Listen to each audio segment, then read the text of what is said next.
So, hey, how everybody doing? So first and foremost, our federal government does a lot of good things. They also do a lot of things that are shade and a lot of things that we don't necessarily agree with. That's why in a free society, we have the ability to lobby for laws. We have ways we can elect presidents. We can elect senators and all type of things. It's a process that we go through. And normally it's a pretty straight-laced process, very diplomatic process. We're very blessed to live in the United States. But the CIA is an agency that pretty much protects the national interests of the United States, and a lot of what they do is national security. They're not necessarily law enforcement. What they do is they protect national security interests, and they run a lot of programs that are kind of shady, like what I'm about to talk about. So there was a program back in the early '60s and '70s was called MK Ultra, and MK Ultra was a mind control program to where, like for instance, the Cold War was all about technology, a race to technology, and who was going to get technology first, and who was going to have the upper hand on perfecting these technologies, perfecting research, and having the best of the best in case something does break out. We have the upper hand on our enemy. So MK Ultra was a mind control program because the main thing about attacking any person or any society or anything you want to take control of, you have to control their mind, perfect their mind, and also wonder how their mind operates and how somebody's mind will operate under stress and all type of other situations.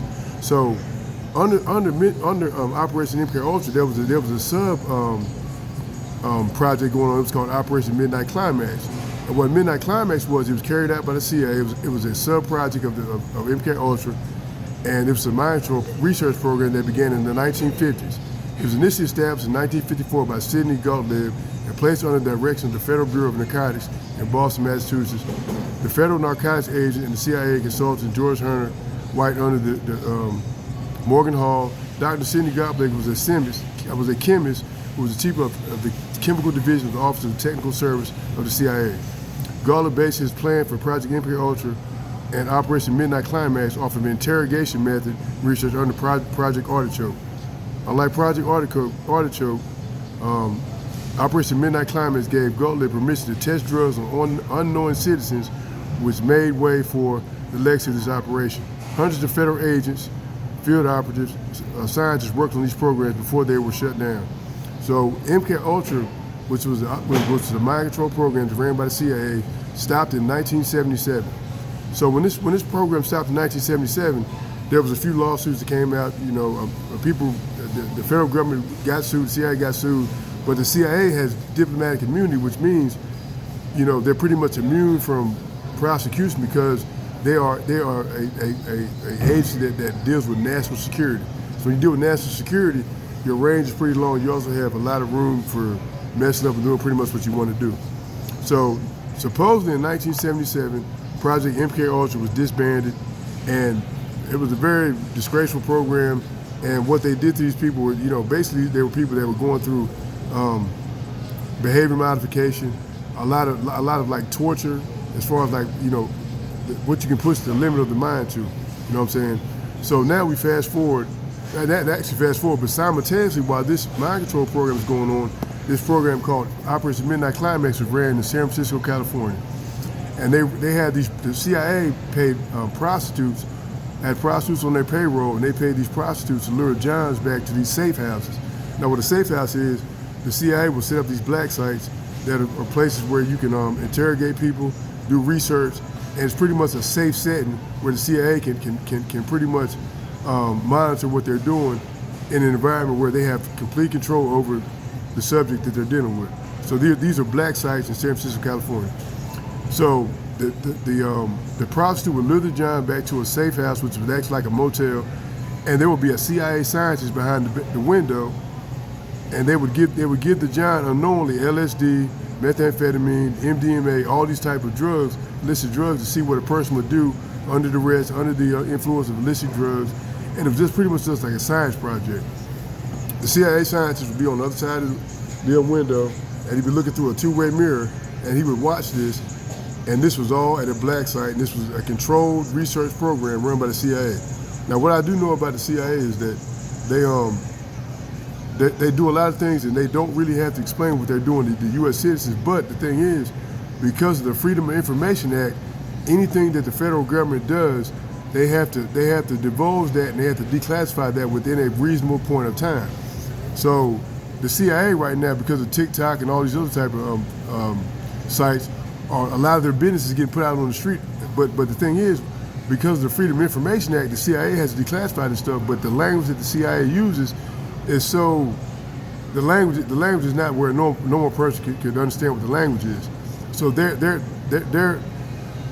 hoping that when somebody reads these federal documents, that the person doesn't understand what it is. But if you read these documents, I would suggest anybody read line by line, go in the dictionary, go to Google, look up these phrases, because the CIA has a lot of things going on that if an average person knew what was going on in this country, they would probably have nightmares for the rest of their life.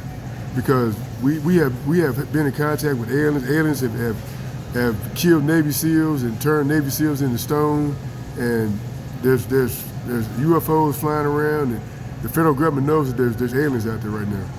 And that's very scary to know, because who would ever thought that we would ever come into contact with aliens, and that the general public would know this and nobody cares? And the reason why is because the federal government has been conditioning us for this time in history through Hollywood.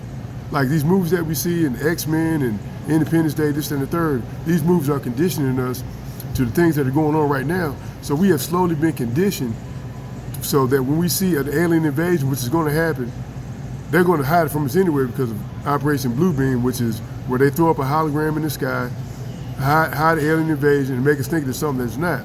The federal government does protect its citizens, but they try to hide a lot of stuff from us that they don't think we can handle. At this point, they've already said that we have aliens. They took the alien body, put it on the table in Congress, and said, this is the alien body we found in Mexico. And how did the public respond to that? Some believed it, some didn't believe it, but life still went on. The coronavirus, all these things that go on in society right now, they're events that are preset. So it might be event 127, event 128. Everything that happens in this world right now is preset, and they're called events. So these events are going to keep happening. And also, because of the Freedom of Information Act, if you go to the CIA website and you look at declassified CIA documents, there are millions of pages of documents that are declassified by the CIA. If you read these documents, I don't see how anybody would not be shocked and shitting bricks after they read what's going on in the world. And humans have superpowers. Humans can astral project, remote view, channel. Humans can walk through walls. Humans can levitate. Humans can move things with their eyes. And the reason why we can't do that is because humans have something in their skull called a pineal gland. And most Americans, their pineal gland is suppressed because of fluoride, stuff we put in water, the stuff that they put in food. Our food is poison. So your pineal gland allows you to see things in the supernatural that you would not otherwise see if your pineal gland was not calcified. So back to the pineal gland.